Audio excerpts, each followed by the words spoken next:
Bapak, Ibu-ibu yang dirahmati Allah, alhamdulillah puji syukur kita haturkan kehadirat Allah Subhanahu wa taala atas limpahan nikmatnya kita masih bisa bertemu di masjid ini, mengingatkan langkah kaki kita untuk bermajelis ilmu lagi setelah menjalankan sholat maghrib secara berjamaah. Dan majelis ilmu yang paling menyenangkan itu ya setelah sholat dengan majelis ilmu sambil nunggu sholat, dan cuma antara maghrib dan isya. Artinya kalau panjenengan bisa melazimkan itu, maka insya Allah dalam posisi dengan bermajelis ilmu, nanti dalam beberapa hadis disebutkan kita juga dihitung sedang menjalankan sholat maghrib secara Ramadan, sehingga banyak keberkahan yang bisa didapatkan oleh orang-orang yang setelah sholat dan bermajelis ilmu sambil menunggu sholat.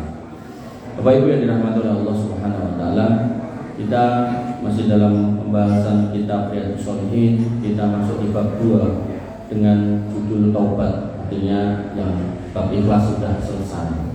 Dan kita masuk di bab 2. Beliau rahimahullah Syekh Salim bin Id Al-Hilali sebagai pensarah. Jadi ini kitab karangan Imam An-Nawawi yang disarah atau dijelaskan oleh Syekh Salim bin Id Al-Hilali. Dia menuliskan dalam pembukaan bab 2 bahwasanya menurut para ulama taubat dari segala macam dosa hukumnya wajib, dan ini wajibnya adalah fardhu ain, artinya kembali kepada kita, gak bisa diwakili. Pemimpin lah kau mendem dong, mau wakil oleh taubat gak bisa. Artinya apa yang kita lakukan itu yang harus kita taubati. Maka jika maksiat yang diperbuat tidak menyangkut hak sesama manusia, yaitu hanya terkait hubungan antara seorang hamba dan Tuhannya, yaitu Allah Subhanahu wa taala, maka taubat dari kemaksiatan semacam ini mempunyai 3 syarat. Jadi nanti dalam beberapa kitab itu ada yang mengatakan 4, 5, 6, tapi sebenarnya garis besarnya sama. Maka kalau nggak ada hubungannya dengan hak orang lain, artinya bukan masalah colong cukup, bukan masalah korupsi, bukan masalah mengambil tanah orang, nyerobot tanah orang, selama nggak melanggar hak orang lain, artinya kemaksiatan, ngapunten mabuk, judi, ngapunten melih zina, gitu kan. Maka syaratnya 3 menurut kitab ini, artinya nanti dengan baca kitab yang lain atau mendengar ustaz yang lain betul usah bingung kok kayak telu ini 5 betul nih. Secara garis besar sama, cuma nanti di poin ke-3 atau ke-4 itu kitab lain itu pecah 2, sehingga nanti jadi 5 sama 4 atau 5 sama 6 gitu. Nah, maka yang pertama, syarat yang pertama, bahwasanya orang yang pengen bertobat dia harus meninggalkan benar-benar dosa itu. Jadi kalau kemudian seorang ini pemabuk atau penjudi dan dia mengatakan tobat, yo benar-benar ojo mabuk, ojo main meneng, lost gitu. Jadi tinggalkan, benar-benar tinggalkan. Bahkan sampai nanti di dalam sebuah hadis dikatakan 3 keadaan di mana orang itu akan mendapatkan nikmatnya iman, yaitu ketika dia itu nggak mau dikembalikan dalam kekafiran, sebagaimana dia nggak mau dicemplungkan ke neraka. Jadi dia merasa nyaman dengan iman yang baru, berarti dia benar-benar tobat dari kekafirannya. Artinya kalau seorang ini pemabuk kok ngomong tobat ning jek ngayal pengen mendem, nah itu berarti tobatnya belum sempurna. Kowe kok saiki tak delok wis ra mendem, aku tobat. Terus misal iki botol ciu di foto kayak kan Facebook, sakjane mung kowe sing mare ayam mati kuwi. Kuwi berarti tobaté urung bener ya. Ada orang kayak gitu, ada gitu. Tak lombok. Kok kowe saiki wis tobat ling apa zina, kok lah serang didit. Jadi bukan soal didit atau ora didit. Mbok duwe-duwe tokeh pun ditinggalkan itu kemaksiatan. Ngoten nggih. Jadi bukan karena randedet orang lakoni ya. Bedakan loh. Makanya di sini benar-benar berlepas diri ya. Nanti di poin yang lain, di kitab yang lain, yang pertama itu azam, tekad. Tekadnya tenang itu, orang mau tadi apa tobat lombok, apa lombok ya kan. Benar-benar clear dia nggak mau. Loh padahal saiki kowe ra 10 ciune tak tukokke gah wis pokoke wegah. Itu baru orang tobat ngoten iki. Ora urus apa dadak tuku dhewe apa dadak ditukokke, wis pokoke wegah. Kalau itu kemaksiatan wegah Ya, maka kemudian yang kedua, menyesali segala dosa yang diperbuat. Oh biyen aku tau mendem, nyesal dia. Ngopo uripku tak entekke nggo mendem. Untung ora overdosis, ora mati kaya kancane. Tapi ada orang sing tobat itu ngomongnya ora mendem ora gitu kan. Ning ngendi cerita. Wah, kowe tak mendem anyaran. Lah kok ngerti? Kowe ngombe sak gelas wis kliengan. Aku biyen 3 botol wae cetes ya. Loh, membanggakan dosa masa lalu. Nah, maka orang yang bertobat itu menutupi dosanya sedemikian rupa dan menyesal. Makanya nanti dalam bab syafaat itu ada orang yang kemudian dosanya kayak bianget, begitu didudukin dosanya yang banyak itu dia udah lemas, pokoknya masa depan suram gitu, masa depan suram, terus gak punya harapan untuk nyemplung surga. Tapi kemudian Allah Subhanahu Wa Taala mengatakan tenang, aman kowe, aman. Maka kemudian Allah keluarkan satu kartu la ilaha illallah, kemudian ditaruh di timbangan kebaikan, maka dosanya mencelat, berat lebih timbangan la ilaha. Kenapa? Karena Allah membuat dosanya yang banyak itu menjadi ringan. Disebutkan oleh sebagian ulama, mergodee ora tahu mamerke dosane.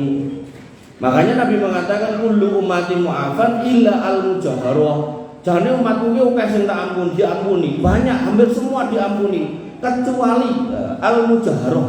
Mujaharah niku sinten kata Nabi? Orang yang malamnya bermaksiat, gak ada orang tahu kecuali dia dan Tuhannya. Esok-esok dadak diceritake gitu. Dek bengi aku bar ngene karo ngono karo si kayu. Anak mau ngerti, makanya kowe tak kandhani. Dan itu sering. Jadi kadang kula iki seneng nek ngobrol kali piye sepuh-sepuh jenengan. Karena tak nom-nom gah. Makanya kanca kula nek tak nom-nom jarang.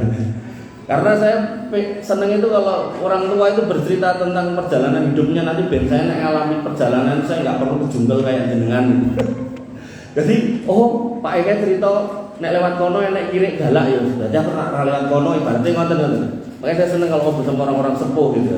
Nah, niku nggih enten. Dalam obrolan dengan orang-orang sepuh itu, orang tahu tak tekoki yange sapa ya cerita yange.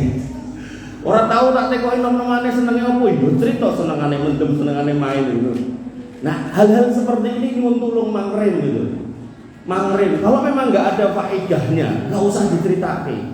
Napa mulai dipameri karo garwane? Alah kowe iki ra ngerti to nek mantan mbiyen 17. Kowe iki wong sing ke 28. Gak perlu, gak penting gitu. Termasuk jenengan nom-nomane jenengan biyen ganteng napa ayu, mantane sak pirang-pirang sanake diceritake. Mama biyen iki wae sing ngoyak-oyak opeh gitu kan. Termasuk kirike tanggane yo melu ngoyak. Ora usah diceritake wis to. Pun niku mang tutup rapet. Cara bukune niku mang tutup mang buak sadurunge dibuat diobong sik. Wis ora usah diceritake. Makanya nanti dalam bab pernikahan tidak boleh seorang laki-laki bertanya kepada seorang perempuan, kamu sudah berzina dengan siapa? Dan seorang wanita yang ditanya seperti itu nggak boleh jawab. Begitu pula seorang wanita yang mau menikahi laki-laki nggak boleh bertanya, kowe mbiyen wis zina karo sapa wae Mas? Mantanmu piro? Tak pengen ngerti dapurane, gak boleh Pak. Wah tapi kan kudu clear gitu kan, kudu bener-bener clear gitu kan. Maka ketika ngapunten panjenengan mendapati pas nikah niku kok kemudian pun boten perawan, maka ketika jenengan katakan aku rata kok berarti dia berzina, berarti jenengan nuduh. Nah terus piye penake pamponan aja. Karena hakikatnya di dalam Al-Qur'an dikatakan al-khabisatu lil khabisin. Sesungguhnya sudah ditakdirkan nek wong elek tinggu wong elek. Artinya ya kita terima aja. Lah, tapi dia berzina, enggak usah menuduh itu. Barangkali dulu pernah ada kecelakaan atau dulu pernah ngapunten diperkosa orang atau apa gitu kan. Maka terima saja, sudah wis tutup, buka lembaran baru, buku lama buang. Nah, itu yang disebut dengan menyesal. Jangan pernah diulang lagi. Waktu niku terus reuninan TK ngono terus golek mantane gitu kan. Padahal mbah-mbah sampai kemarin saya pengajian ibu-ibu tua-tua itu sampai saya mau reuninan SMP apa SD. Suami saya melarang. Gimana sikap saya Pak Ustadz? Yo cuma kan gitu kan.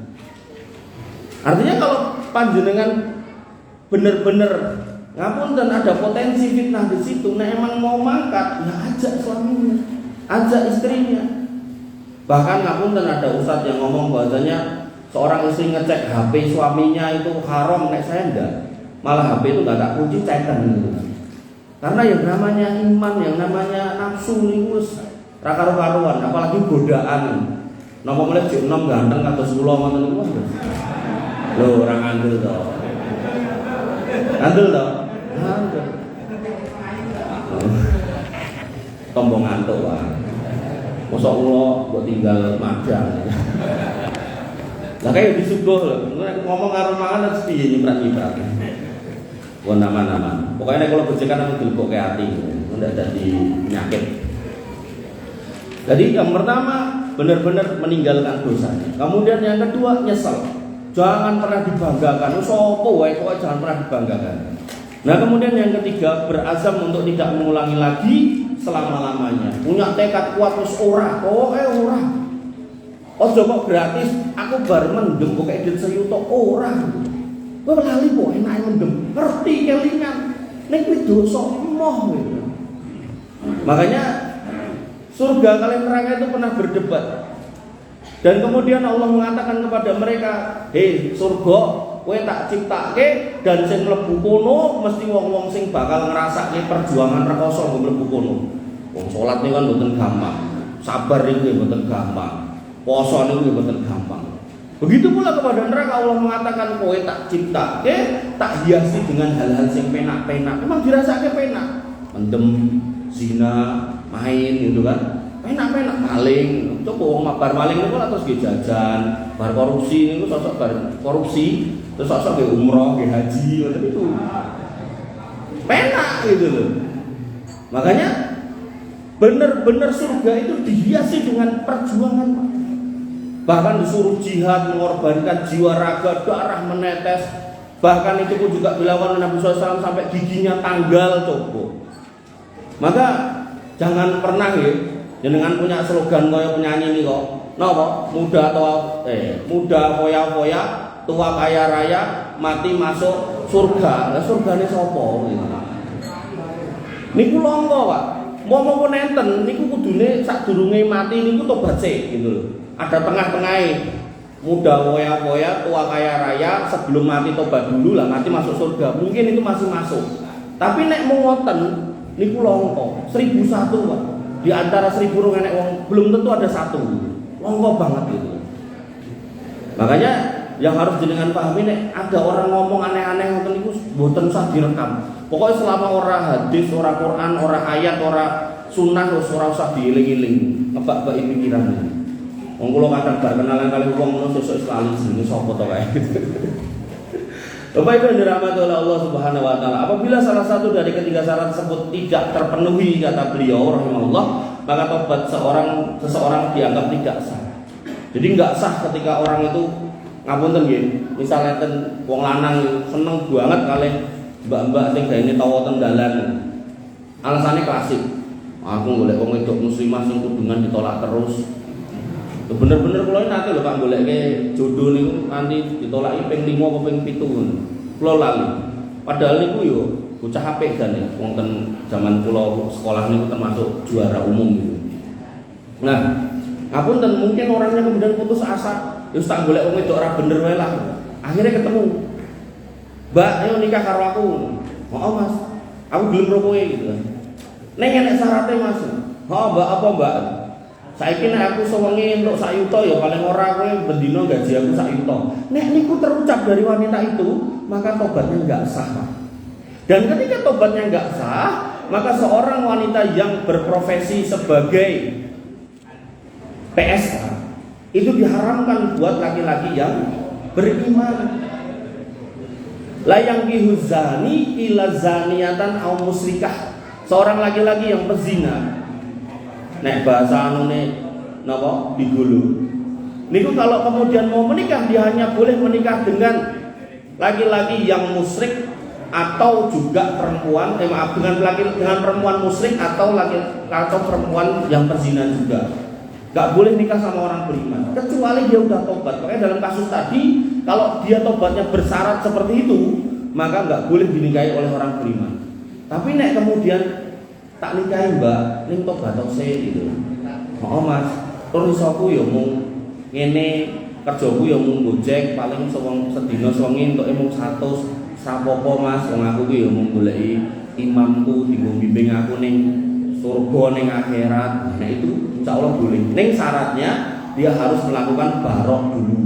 Barok dulu artinya dia harus ngelerem ke awak niku sebulan, enggak boleh ngopo-ngopo dalam artian terkait dengan pernikahan atau hubungan seksual. Ben ngerti rahime kosong ngopo ora, ngoten. Iku fikihnya. Sehingga ketika kemudian ya kita dapati hari ini anak-anak SMP pada hamil di luar nikah gitu kan. Kemudian minta dispensasi nikah, harus musibah kalau itu. Nanti malah loro-loro karo. Nah ini kan contoh tadi laki-laki ini yang solih, perempuannya sih nggak bener itu. Anak saiki wis ora kabeh itu. Bapak Ibu yang dirahmati oleh Allah Subhanahu wa taala, adapun perbuatan maksiat yang menyangkut hak sesama manusia. Nah niki mangeling-eling. Pokoknya yang menjikuk hak orang, apakah bentuknya duit, apakah bentuknya benda, sendal, yo helm. Kadang kiai niku nang masjid go helm gitu. Pas ajeng Bali helmnya hilang, wah jiko ijol. Nah, bener to. Go sendal warna ijo, sendale gone dhek hilang. Wah, iki ijole dijiko gitu kan. Korupsi, nyuri. Ya, maka semua itu dikatakan oleh Syekh rahimahullah bahwa ditambah dengan syarat yang keempat, yaitu dikembalikan, wajib. Sampai saya sering nyontohkan di mana-mana itu ketika panjenengan ngapunten duwe utang 2.700 2,7 2705. Dan Nabi SAW mengatakan bahwasanya di sana sudah enggak berlaku dinar wala dirham. Rupiah saya meneh gitu kan. Wong dinar niku koin emas, dirham niku koin perak gitu. Nek dinar niku sak koin niku kira-kira nggih 4,5 juta. Nek dirham niku sak koin niku kira-kira nggih sekitar 30.000. Maka ketika itu aja nggak laku, maka mata uang yang lain juga nggak laku. Nah, bagaimana kemudian kedoliman itu akan diselesaikan? Maka kata Nabi SAW, mereka adalah orang-orang yang bangkrut, yaitu ketika berangkat ke akhirat bawa pahala yang sangat banyak, tapi kemudian diduduh kayak gue ngelakoni kedoliman kene. Wasatamahada, kadang kamu juga sudah mencaci orang ini, menghina ini, merendahkan ini. Maka semua kebaikannya digunakan untuk nebus kedoliman yang sudah dia tebar di muka bumi. Dan kemudian kok nganti entek kebaikannya, pahalanya, maka dosa orang-orang yang didolimi itu dijikuk, dipindahkan. Sampai akhirnya orang ini, pelaku kedoliman ini, kentekan pahala, kokean dosa, ditimbang jomplang ke arah dosa, dicemplungi ke neraka. Ini yang kemudian Nabi pernah mengatakan bahwasanya mereka adalah rajulun muflis, laki-laki yang bangkrut. Dan ketika kalau konteksnya tadi duit wis rapayu 2.700.000 berarti 2705 gitu kan. Maka kalau itu kemudian tadi kita sholat maghrib pahalanya 27 derajat gitu, anggaplah sama-sama 27 gitu. Maka kalau itu yang dimaksud seperti itu caranya, angkanya misal gitu kan, berarti untuk nebus utangan 2.700 kita kudu sholat ping 1.000 kali jamaah. Dan 1.000 kali itu kalau dibagi 5, sehari kan 5 kali, niku ketemune 20.000 dino. 20.000 dino nek dibagi 300 swidak ketemune 55 tahun, Pak. Entek dengan salat jamaah dinggo nembus 2.700. Lagi 2.700. Pripun nek niku 2.700.000. Lah kok kemen, Mas? Lah niku piye-piye sing digoki lemah ten kutha-kutha niku, busur-busur lemah ten kutha niku. Saya punya saudaranya, wah, sertifikatnya atas nama dia, ning jane kudu dihitung karo sedulure. Ora iki duweku, anu ngoten niku to. Terus piye nek niku kemudian 271 triliun, nah, kayak meneh gitu kan. Makanya ketika kita mau ngambil benda orang, hak orang, apakah namanya duit, apakah namanya sendal, apakah namanya helm, apakah namanya baju, apakah namanya tanah gitu. Niku mangeling-eling. Nyahure angel, Pak. Makanya panjenengan-panjenengan yang hari ini punya utang itu diinget-inget, dicatat. Dan ketika panjenengan kembali kepada Quran surat Al-Hasr, wal tangdur nafsum ma qaddamat ligot, sebaiknya setiap kita itu ngecek bekal untuk hari esok itu apa. Niku enggak semata-mata kita suruh nambah amal soleh tok. Mungkin umur jenengan dipanjangkan dalam rangka ken ngemut-emut utangnya ning ndi wae, sanggemane pira wae. Lah niku mang rampungi alon-alon. Sak tekane, dan termasuk utang yang harus diselesaikan juga utang terkait dengan ibadah. Puasa, utang, kalau sholat yang ditinggalkan nggak ada kodoknya. Tapi kalau puasa yang ditinggalkan ada kodoknya. Dalilnya apa? Seorang laki-laki pernah melapor kepada Nabi SAW, ya Rasul, ibu saya mati dan beliau punya utang puasa. Kata Nabi SAW, soma anhu waliyuhu, maka walinya wajib untuk membayar utangnya. Ini menunjukkan bahwasanya utang puasa juga harus dibayar. Khususnya ibu-ibu yang sering haid, nifas, menyusui, itu dieling-eling utangnya piro gitu kan. Dicicil alon-alon gitu. Saya sampai punya mertua itu hamil 8 kali atau 9 kali. Itu tiap Senin Kamis puasa. Pas tak tanyain, jenengan pun sepuh mbok napa istilahnya? Leren mawon ling poso, kata beliau, ndak, ini mamah mau nyaur utang. Dulu utangnya berapa lah enggak tahu. Jadi niatnya itu nyaur utang. Jadi cara ngomong utangnya pun buat yang muga-muga ketulis sebagai poso sunnah ngoten niku. Maka seperti itu harusnya kita. Ketika kita membaca ayat wal tangdur nafsu ma qaddamat ligot, cepatno dinggo bekal somben itu, jangan cuma nambahi salat itu, tambah juga bagus. Tambah amalnya bagus, tambah sedekah bagus. Kalau punya duit umroh meleh nggih saged, haji meleh nggih sae gitu kan. Cuma jangan sampai utang ini dengan lupakan. Harus diingat-ingat dibayar, ingat-ingat disaur, ingat-ingat diselesaikan. Bapak Ibu yang dirahmati oleh Allah Subhanahu wa taala. Maka kemudian jika hak ini berkenaan dengan harta benda, maka orang yang hendak bertobat harus mengembalikan kepada orang yang dizalimi. Sedangkan jika ini berkaitan dengan tuduhan berzina tadi yang saya sebutkan di depan tadi, dalam Islam itu seorang itu nggak boleh menuduh orang lain berzina. Jadi kalau sampai keluar tuduhan, maka dia harus menyelesaikan tuduhan itu dengan mendatangkan 4 orang saksi yang melihat dengan mata kepala. Kalau nggak ada atau ada yang kurang dari 4, kalau kita ngomong fikih, maka misal saksinya enten telu, nonton jane ning kurang siji. Kalau kemudian yang dituduh mengatakan orang saya nggak melakukan alias selak ini, maka yang 3 ini dicambuk 80 kali. Padahal mungkin tenang terjadi, tapi yang dituduh nggak mau ngakoni. Tapi kalau kemudian ada 4 orang saksi, maka yang dituduh ini mau nggak mau tetap kalah dan harus melihat dengan mata kepala sendiri.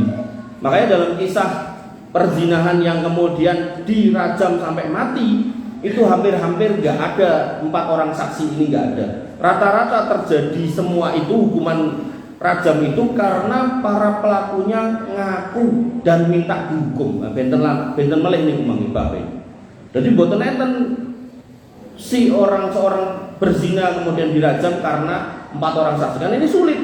Makanya karena ini sulit, seorang manusia seorang muslim nggak boleh sembarangan menuduh orang lain berzina, nggak boleh.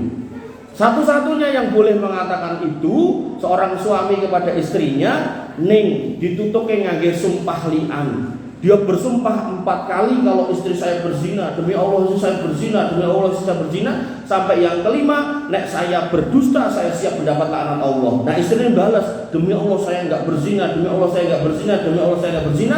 Kalau saya berzina saya siap mendapat laknat Allah. Nek itu sampai terjadi, maka diceraikan selamanya, enggak boleh balik walaupun itu baru cerai yang pertama. Ning itu enggak bisa diterapkan pada yang bukan suami istri. Jadi nek yang bukan suaminya kok nuduh kayak gitu, saksimu mana? Kalau enggak ada, cambuk 80 kali. Kita ngomongkan fikih dalam pengadilan agama Islam, nggih. Nah, kalau di kita enggak diterapkan hukum itu. Cuman maksud saya ini sebagai mekanisme hati-hati ya. Barangkali ngapunten jenengan nemoni garwa jenengan lagi asik ngobrol karo tukang sayur, terus tiba-tiba kowe sembiangan to karo dhek. Boten angsal Pak. Nggih. Bapak Ibu yang dirahmati oleh Allah Subhanahu wa taala, maka orang-orang yang menuduh kaum mukminah berzina dan tidak bisa memberikan saksi, maka mereka harus dihukum dengan cambuk 80 kali. Maka had tersebut harus ditegakkan di hadapnya dan dia meminta maaf kepada orang yang dituduh itu. Sementara jika hak tadi berupa ghibah, jadi hak itu gak cuma benda, sampai pada ghibah, ngerasani gitu kan, maka dia harus meminta maaf kepada yang dirasani. Nanti dalam kitab fikih yang lain bisa dengan cara dia bercerita kepada orang lain tentang kebaikannya. Nek dia dirasani elek-elek, nah nanti untuk menebusnya cerita sing apik-apik. Jadi nek jenengan rasani kula gitu kan, mungkin mang cerita sing apik-apik soal kula. Seorang harus bertobat dari segala macam dosa. Jika ia hanya bertobat dari sejumlah dosa, maka tobatnya dari dosa tersebut sah menurut pendapat ahlul haq. Tapi dia tetap wajib bertobat dari dosa-dosa lainnya yang masih tersisa. Jadi ketika ada orang pemabuk, penjudi, dia sudah tobat dari mabuknya, ning urung tobat dari judinya, maka hakikatnya ketika dia mati, dosa mabuknya sudah selesai, tapi dosa judinya masih ada. Dan dosa yang kemudian nek dibawa mati nggak akan diampuni oleh Allah di akhirat, itu adalah dosa kesyirikan.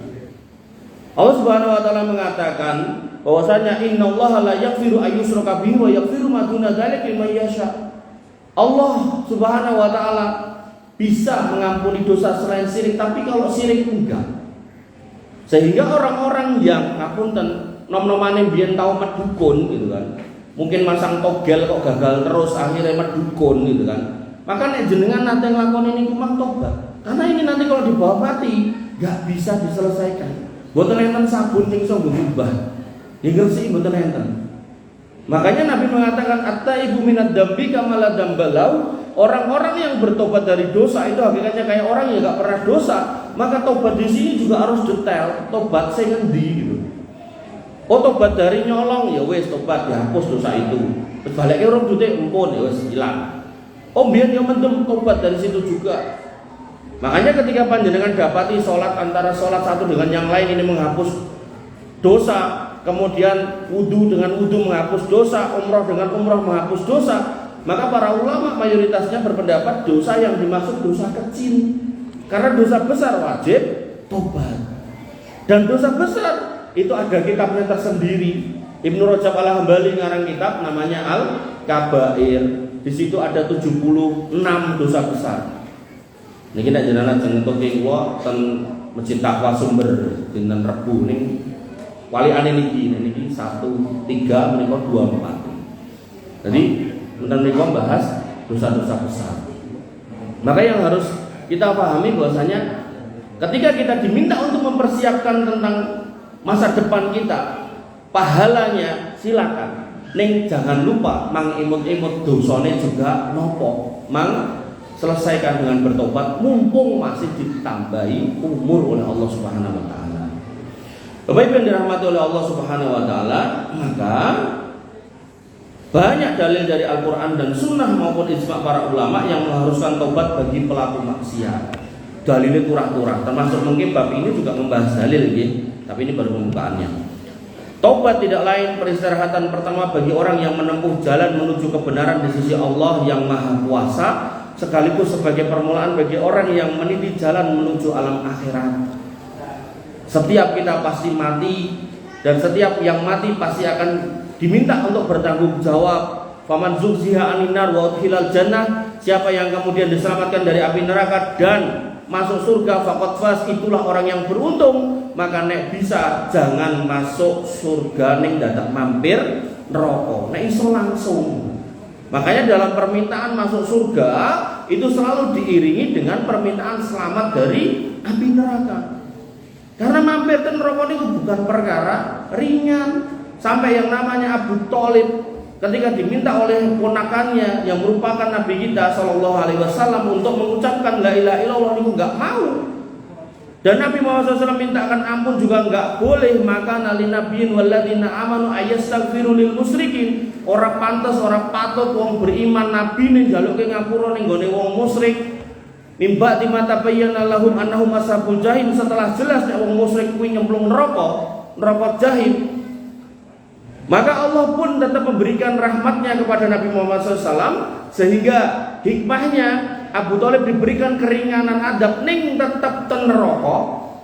Abu Thalib yang harusnya ada di level bawah dari neraka dinaikkan ke atas, Sehingga konsekuensinya iku neraka niku aja blangan kaya lubang wonten kaya sumur. Iku nek jenengan ngertos sing jenenge wadah, misal panci napa tong jenengan sumet niku dhuwure panas, ngisore tambah panas. Dadi nek jenengan ngertos enten lubang napa enten napa lah dhuwure panas, niku ngisore mesti tambah panas. Nah, kudune Abu Thalib niku ten rada ngisor. Nek ngisor dhewe niku wong munafik, rada ngisor. Nah, sama Allah karena Abu Thalib ini pernah membantu Nabi, pernah menyertai Nabi, maka dinaikkan ning dhuwur dhewe. Ada dua riwayat. Riwayat yang pertama dibikinkan sendal kon nganggo nyonggonen. Niku otake mlebu. Riwayat yang kedua boten digaweke sendal ning sikile dijilat geni kok ngisor. Otake nggih mlebu. Maka sebaik-baik orang adalah orang yang kemudian orang pengen nyoba piye rasane otake mlebu gitu. Sehingga yang harus kita pahami, kita ingat-ingat dosa kita itu apa, kita taubatin. Gak apa-apa apapun dosa kita, la taqnatu min rahmatillah, jangan berputus asa dari rahmat Allah. Apalagi sampai ada orang putus asa dari rahmat Allah milih bunuh diri, walah tambah rakar-karuan meneh. Niku nanti di atas dikatakan khalidan mukhaladan fiha. Orang-orang yang bunuh diri itu cemplungin rokok kekal dan dikekalkan terus-menerus gak rampung-rampung. Walaupun nanti ada sebagian ulama ada yang mengatakan selama dia orang beriman dan dia ketika melakukan bunuh diri itu bukan karena mengingkari takdir, bisa diselamatkan oleh Allah. Sehingga makna hadis itu adalah di situ lama banget itu. Kemudian sehari di sana itu 1000 tahun yang kene kemudian meh nyunggo-nyunggo. Makanya yang terbaik itu kita banyak bertobat. Bapak Ibu yang dirahmati oleh Allah Subhanahu wa taala. Maka dengan begitu hamba yang menempuh perjalanan ini tidak layak mengabaikannya, melainkan harus tetap mengupayakannya hingga akhir hayat. Pramila Nabi niku ngasih contoh ke kita, beliau itu setiap hari istighfar niku minimal ping 70 tekane 100. Nek Nabi yang maksum aja melakukan itu, maka kita yang gak maksum harusnya lebih banyak daripada itu. Nah aku istighfar terus, nengku masak kapan masuk? Karo masak istighfar. Nah nek aku istighfar terus neng kerja kapan ya? Karo gocek ya istighfar. Astagfirullah, astagfirullah, astagfirullah. Tekok ya penumpangnya kok istighfar wae to Mas. Oh, penumpangnya gebrote rame. Istighfar. Banyak-banyak istighfar. Kalau ngenteni priksa, biaya-biaya sepuh biasanya kan priksa terus rumah sakit gitu. Antri, ora usah menggerutu. Dokter ramene ra ukur yo padha nganggo BPJS kabeh to. Mboten usah. Oh ya padha wae gitu kan.